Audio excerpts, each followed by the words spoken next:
أيضا نعود إلى تطورات الأحداث في الداخل الإسرائيلي، حيث تشير مصادر التلفزيون العربي أن المسيرة التي تسللت من جنوب لبنان استهدفت مقر الإقامة الشخصي لنتنياهو في قيساريا.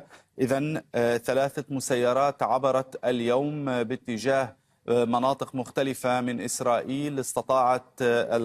ربما استطاع الدفاع الجوي الإسرائيلي التصدي لاثنتين، فيما تسللت مسيرة إسرائيلية إلى داخل قيساريا واستهدفت مقر الإقامة الشخصي لنتنياهو في هذه المنطقة المحصنة بشدة، والتي عادة ما تكون أيضا محاطة بالكثير من القطع العسكرية. الجيش والشرطة الإسرائيلية فرضت طوقا أمنيا حول المنطقة. المعلومات ما تزال شحيحة. لا أعلم إن كان الزميل أحمد دراوشي قد انضم إلينا حتى اللحظة. سنحاول العودة إليه لاستيضاح المشهد. في الأثناء أيضا نذكر مشاهدينا بآخر التطورات. إذن مصادر للتلفزيون العربي تتحدث أن المبنى المستهدف في قيساريا هو مقر الإقامة الشخصية لنتنياهو. نعود مرة أخرى لزميل أحمد دراوشة. أحمد، هل من تفاصيل جديدة تتعلق بهذا الهجوم بالمسيرات؟ فقط نشير إلى ما تنقله وسائل إعلام إسرائيلية، هي أن مكتب بنيامين نتنياهو يرفض نفي أو تأكيد أين كان نتنياهو أثناء الاستهداف. هل كان في منزله الشخصي في مدينة قيساريا أو إن كان في مدينة القدس في مقر إقامته الرسمي. حتى الآن لا تأكيد حول مكان وجود بنيامين نتنياهو، لكن البيان الأول الذي صدر من الجيش الإسرائيلي أكد عدم وقوع إصابات، بمعنى أنه حتى لو كان نتنياهو داخل منزله في منطقة قيساريا فإنه لم يصب هو أو أي من أفراد عائلته أو أي من أفراد حمايته، على الأقل بحسب البيانات الأولية التي صدرت خلال الدقائق الأخيرة. لكن هذا التطور مهم جدا جدا، لأن حزب الله اللبناني أثبت أن لديه قدرات اليوم على اختراق الدفاعات الجوية الإسرائيلية،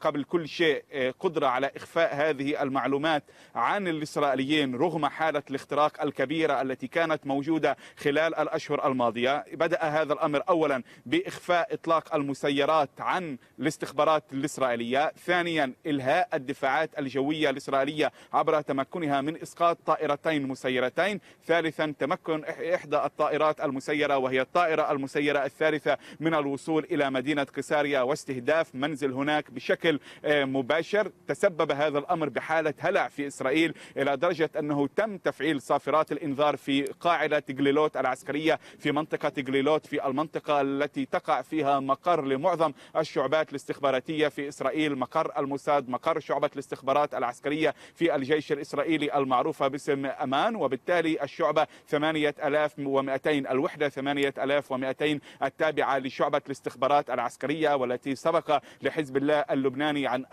أعلن عن أنه استهدفها ردا على اغتيال قائده العسكري فؤاد شكر، لكن إسرائيل نفت هذا الأمر نفيا قاطعا. حالة الإرباك تسببت في دوي صافرات الإنذار في تلك المنطقة، لكن لم يكن هناك تهديد لتلك المنطقة بحسب بيان لاحق للجيش الإسرائيلي. ليتضح أن الحدث المركزي هو في مدينة قيساريا، المدينة التي يقع فيها مقر الإقامة الشخصي لرئيس الوزراء الإسرائيلي بنيامين نتنياهو، وحيث تفرض الرقابة العسكرية حظرا للنشر على تفاصيل ما يجري هناك. لكن مصادر للتلفزيون العربي كانت قد تحدثت عن أن هذا المبنى المستهدف هو مقر الإقامة الشخصي لبنيامين نتنياهو، لكن حتى الآن لا إعلان رسميا من قبل الجيش الإسرائيلي حول هذا الأمر. الإعلان الرسمي يأتي فقط من قبل الجيش الإسرائيلي الذي قال إنه لا إصابات نتيجة لهذا الاستهداف حتى الآن. ورئاسة الوزراء الإسرائيلية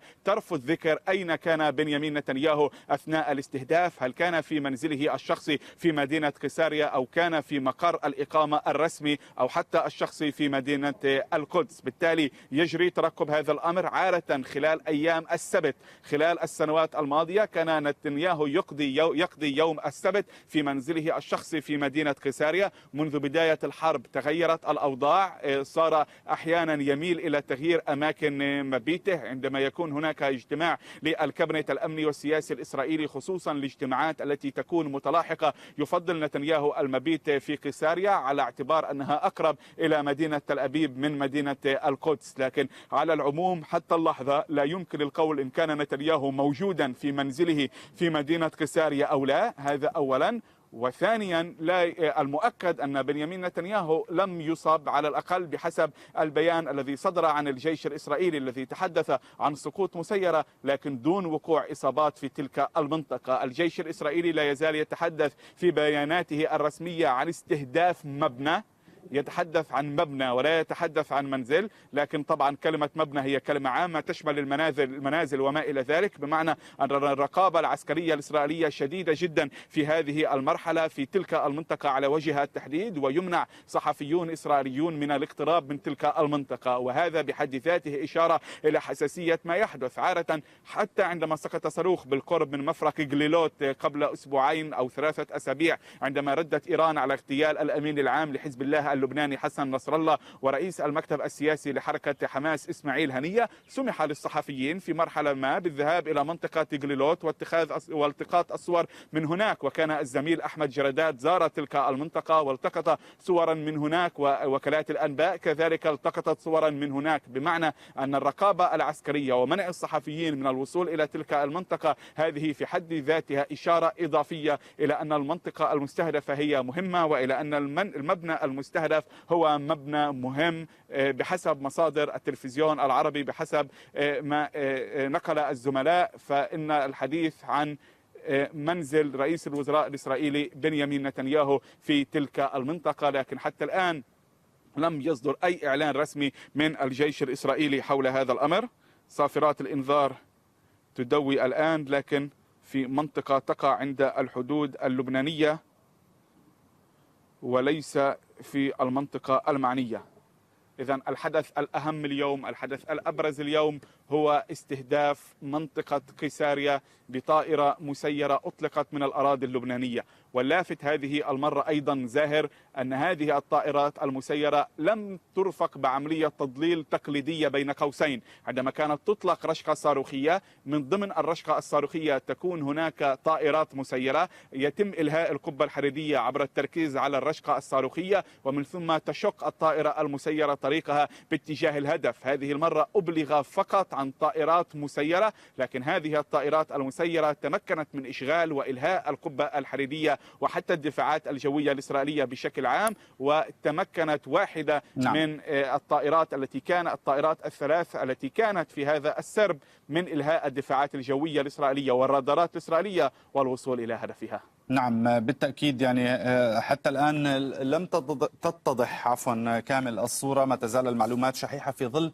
الحظر الذي فرضه الاحتلال الإسرائيلي وأجهزته الأمنية على عمليات النشر المتعلقة بهذا التسلل وهذه الحادثة، حيث تشير مصادر للتلفزيون العربي أن المبنى الذي استهدفته المسيرة الثالثة التي تسللت ضمن سرب المسيرات صباح اليوم وصلت إلى مبنى الإقامة أو المبنى الذي يقيم به نتنياهو في قيساريا، وهو مقر الإقامة الشخصي لرئيس الوزراء، والذي انتشرت حوله ربما الكثير من عناصر الشرطة والجيش الإسرائيلي مع منع أي نشر يتعلق بهذا الاستهداف. نتابع كذلك هذه الصور التي وردت منذ قليل للمنطقة المحيطة بالمبنى المستهدف في قيساريا، في المبنى مقر الإقامة الشخصية على ما يبدو لنتنياهو. نستطيع أن نشاهد في الصورة سيارات الجيش الإسرائيلي